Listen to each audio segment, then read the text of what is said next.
Vamos lá, pessoal. Agora eu vou falar de uma parte de um assunto muito importante, certo? Eu falo para vocês que existem pressões, né, que vão interferir em todo esse processo de filtração. Mas que pressões são essas? Eu vou até falar de pressões que nem no Guyton tá nele, certo? Mas tá com outros nomes, tudinho. Eu vou falar exatamente como tá nele, certo? Eu quis dizer isso.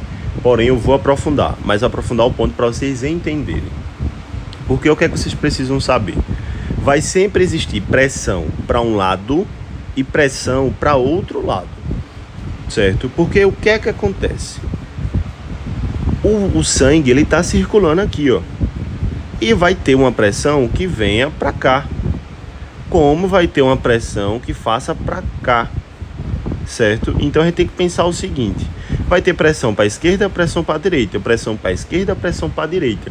Mas vocês têm que pensar o seguinte: se a urina é para cá, ó, para esse lado daqui, essa pressão tem que ganhar. Essa pressão tem que ser maior, porque se não for, o paciente não vai mijar. E é isso que acontece. Pacientes que estão com algúria, anúria, não passa de 100 ml de mijo, toda essa quantidade de urina está pouco. Isso é exatamente porque essas pressões estão desreguladas. E a pressão maior, a resultante, não está dando positiva. Tem que pensar nisso. Isso é pressão, pô. Imagina aquela brincadeira de criança que eles botam as mãos assim, ó, uma mão colada na outra, e quem empurrar mais, cabo de guerra, pronto, cabo de guerra. Cabo de guerra é pressão. Quem puxar mais para um lado consegue vencer, né? E é o que acontece aqui. E para ocorrer o processo de formação de urina, a pressão ela tem que vir para o lado da formação da urina. E aí a gente tem uma pressão que a gente chama de pressão hidrostática capilar. Essa pressão ela é muito importante. E que pressão é essa, meu senhor? É a pressão exercida pelo fluxo do sangue nos glomérulos. Então, ó, essa é a pressão que empurra o que está no sangue para a formação da urina. Entende? Ela é uma pressão muito elevada por causa das arteríolas, por causa desses vasos pequenos que existem aí. Então isso acaba fazendo uma força muito grande, que acaba colocando o quê? Acaba colocando o quê, meu senhor? As substâncias para dentro do túbulo proximal, na cápsula de Bowman. Então preste atenção, existe essa pressão hidrostática capilar. Ela é basicamente essa pressão hidrostática aqui, ó, que é a pressão sanguínea, certo? É a pressão que o sangue vai fazer para colocar as substâncias para dentro, para formar a urina. E o que é que cai, meu senhor? A pergunta na prova cai assim, ó: qual dessas pressões aí fala o seguinte: é a favor da filtração? Essa é a pressão hidrostática, ela é a favor da filtração, certo? Entenda isso. Vamos lá. O que é que a gente vai falar agora? Qual é a segunda pressão, meu senhor? A pressão osmótica, que a gente chama de pressão coloidosmótica.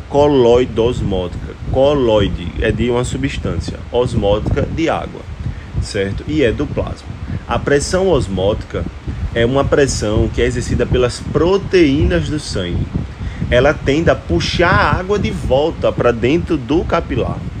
Vê que interessante. Então, ela meio que contrabalança, meio que ela é contra o processo de filtração. Ela puxa. Então é tipo o seguinte: imagina um ímã, certo? Imagina um ímã e a proteína ela tem isso. Ela puxa a água junto para ela. Porém, não tem a pressão do sangue.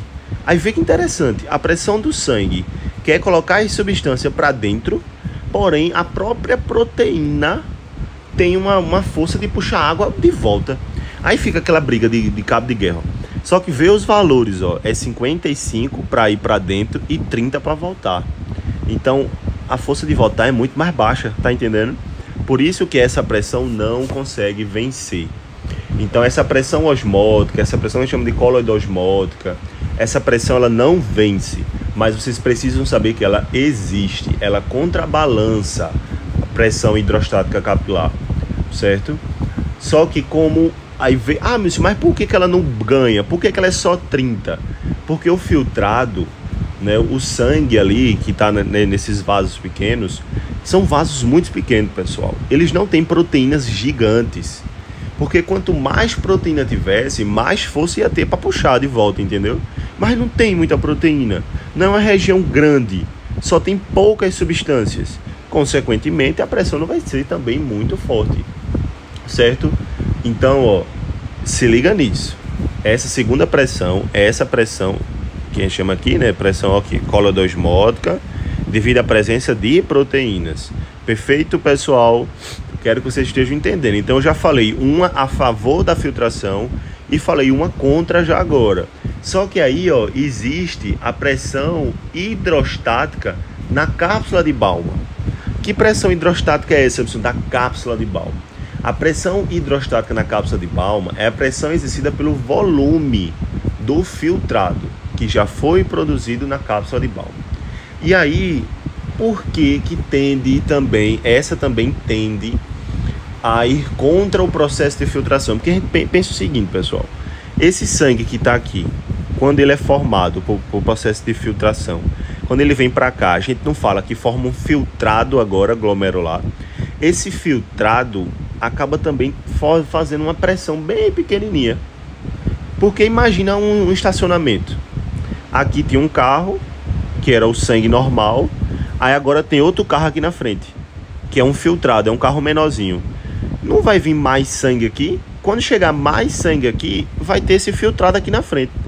Consequentemente, esse filtrado aqui na frente interrompe a passagem. E por que ele interrompe? Porque ele está também fazendo uma pressãozinha. E essa pressão é a que está aqui, ó, de 15, tá vendo? Então essa de 55 é a pressão do vaso. O vaso sanguíneo foi uma pressão muito grande para meio que começar o processo de filtração.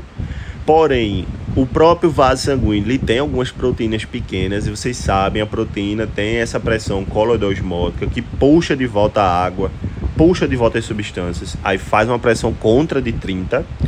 E fora isso, o filtrado que está sendo formado, esse fluido aqui, ele também faz uma pressãozinha de 15. Porém, meu senhor, que é contra, né? Mas veja, ficou 45 contra e 55 para ocorrer a filtração. Então não vence o processo de filtração, ele consegue acontecer da mesma forma, certo? Então, ó, entendam isso. Esse processo de regulação, esse processo dessas pressões é muito importante, pessoal. Ó, vocês já viram o controle de renina, angiotensina, é na cápsula de Bowman, né, próximo à arteriolar aferente, que a gente tem o quê? Nesse glomérulo, a gente tem as células justaglomerulares. O que é que essa célula faz? Renina. Ela faz a produção de renina. Renina faz o que, meu senhor? A renina transforma o angiotensinogênio em angiotensina. Esse processo de renina eu já falei na aula passada, no ciclo de insuficiência cardíaca. Mas é aqui que acontece. Na minha época a gente deixou até para estudar renina aqui agora, quando eu falava de insuficiência renal. Mas vocês já falaram antes, isso é bom.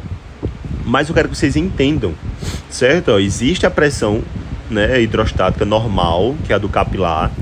Contra ela tem mais duas. Então, a favor da filtração é só ela, pessoal. E é isso que cai em prova. E aí, quando tiver pessoas que estão com problemas de urina, etc., essa pressão está sendo perdida. Não está chegando sangue suficiente. Ou então, o diâmetro da arteríola está o quê? A gente tem que pensar o seguinte. Vê só, pensa comigo. Existe uma coisa que é quantidade de sangue e pressão do sangue. Vamos lá. Imagina essa arteríola aferente, ela bem fina. Se ela vem bem fina, o sangue vai vir com mais força, não vai? Vai. A pressão aqui aumenta, não aumenta? Aumenta. Mas quer dizer que vem mais sangue? Não. Aumento de pressão é quando o diâmetro tiver o quê? Menor. Então a pressão do capilar aumenta quando o diâmetro tiver menor. Porém, eu quero que vocês saibam que quando o diâmetro tiver menor, vai vir menos sangue. Então a filtração também diminui de volume. Se a arteríola aferente tiver com um diâmetro gigantesco, vai vir mais sangue, a taxa de filtração aumenta. Porém, a pressão também vai diminuir, porque ela está com o que, meu senhor? Porque ela está aumentada, ela está vasodilatada. E assistam esse vídeo quantas vezes for preciso e tirem dúvidas no privado se for necessário.